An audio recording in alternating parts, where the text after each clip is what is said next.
छोटे से हैं हरिवंश जी। रात्रि में बहुत जोर की भूख लगी और महाराज उठ करके बैठ गए, रोने लगे जोर जोर से।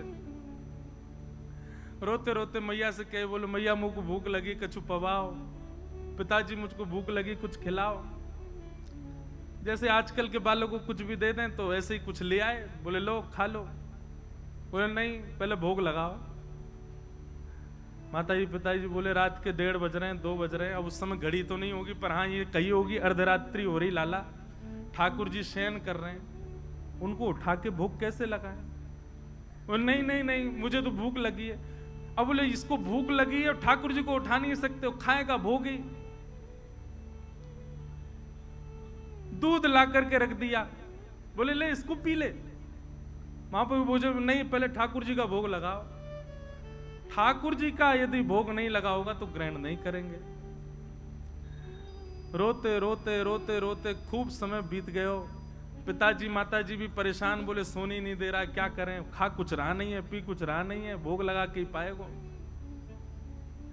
आहा, महाराज श्री हरिवंश जी की रुदन सुनकर के सेज पर पौड़े भय ठाकुर जी उठ गए और उठ करके श्री जी को उठा रहे। बोले श्री जी उठो, सेवा के राधा मोहन जी। श्री जी बोली क्या हुआ? अभी तो उठवे को समय ना है भयो, अभी तो भोर ना भई, अभी तो मंगला को समय ना भयो, आप काय को उठाए रहे हो? बोले रुदन ना सुन रही, हरिवंश बालक रो रहे हो बहुत जोर से। श्री जी बोली काय को रो रहे हैं हरिवंश जी? बोले भूख लगी है। अब वाको तो नियम है, वो तो हमारो ही शीत प्रसादी पावे, हमारो ही चरणामृत ग्रहण करे, हमारो ही चरणोदक प्राप्त करे, वाके अलावा तो कुछ लेवे ना। अब रात्रि में बालक छोटो भूख लगी आई है। ठाकुर जी किशोरी जी बोली अब क्या करें? अभी तो मंगला में समय है, लेकिन समय तक यदि प्रतीक्षा करी तो बेचारो प्यासो बालक कितनो रोवेगो।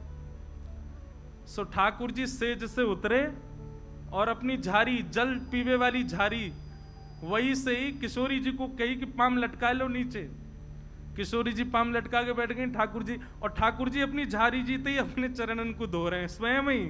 स्वयं ही अपनो चरणामृत प्रदान कर रहे हैं, स्वयं ही अपनो चरणामृत निकाल रहे हैं। पास में बंटा भोग रखो।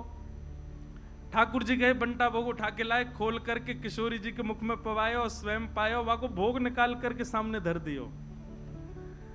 आज ठाकुर जी और किशोरी जी ने अपने आप ही श्रृंगार कर लिया, अपने आप ही एक दूसरे को सुंदर भाव सजा करके और सेज पे ही दोनों बैठ गए। 3 साढ़े 3 बजे जो समय हो तो सुबह मंगला करवे को श्री व्यास मिश्र जी तुरंत गए मंदिर में जाकर के कपाट खोले, और जैसे कपाट खोल करके देखी तो कहा पाए और ठाकुर जी तो बैठे हुए हैं, अपने आप ही टेढ़ों से श्रृंगार कर लिया है। यहाँ तक कुंडल भी उतर रहे हैं, थोड़े थोड़े वस्त्र भी उधरे उधरे से दिख रहे हैं, और तभी कहा देखो नीचे पात्र में चरणामृत भी रखो है, चरणोदल भी कर दियो है, और पास में बंटा जी भी खुले हुए हैं, दोनों की दतुइयां लगी भैया, नेक नेक पाए लियो है। आहा, ये दृश्य देख करके व्यास मिश्र जी तो आनंदित हो गए। तुरंत गए और जाकर के चरणामृत और भोग ले जाकर के हरिवंश बालक को प्रदान किए। तुरंत पा लियो, पा करके बालक तो सो गयो, लेकिन माता पिता दोनों नेत्र सजल और ठाकुर जी को देख रहे हैं कि हम तो विचार कर रहे हैं ठाकुर जी को कैसे उठाएं, पर हरिवंश जी को रुदन सुनकर के ठाकुर जी स्वयं उठ गए, स्वयं अपनो चरणामृत निकाल लियो, स्वयं अपनो श्रृंगार कर लियो, स्वयं भोग लगा के और स्वयं तैयार है के सेज पर विराजमान है गए। वादना श्रृंगार नहीं भयो, वादना मंगला आरती ना भई। बोले क्यों? आज ठाकुर जी ने अपनी मंगला खुद ही कर ली है। क्यों? हरिवंश जी को भूख लगी। किस लिए? क्योंकि उनका नियम है कि वो ठाकुर जी के प्रसाद के अलावा कुछ नहीं पाते। इसीलिए श्री भक्तमाल जी में कह रहे हैं, सर्वस महाप्रसाद प्रसिद्ध ताके अधिकारी। महाप्रसाद की महिमा, मैं तो ये बात कहता हूं कथा में, आप एक नियम लोग नियम कौन से धारण करते हैं जिससे उनको पुण्य प्राप्त हो? नियम ऐसे धारण करो जैसे ठाकुर जी प्राप्त हो। नियम ऐसे धारण करो जैसे ठाकुर जी लीला करें। अब वो नियम भी हम बता दें तो फिर नियम का बात अपने आप ढूंढो।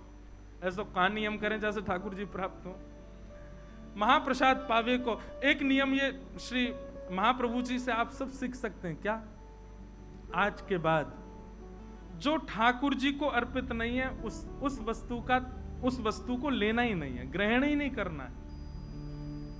चाहे भूखे रहे आएंगे, चाहे प्यासे रहे आएंगे, पर जो ठाकुर जी को भोग ना लगाई गई हो, जो ठाकुर जी को ना पधराई गई हो, ऐसी वस्तु को अस्वीकार करो। ये नियम आप धारण कर लो, श्री महाप्रभु जी से यही सीख लो।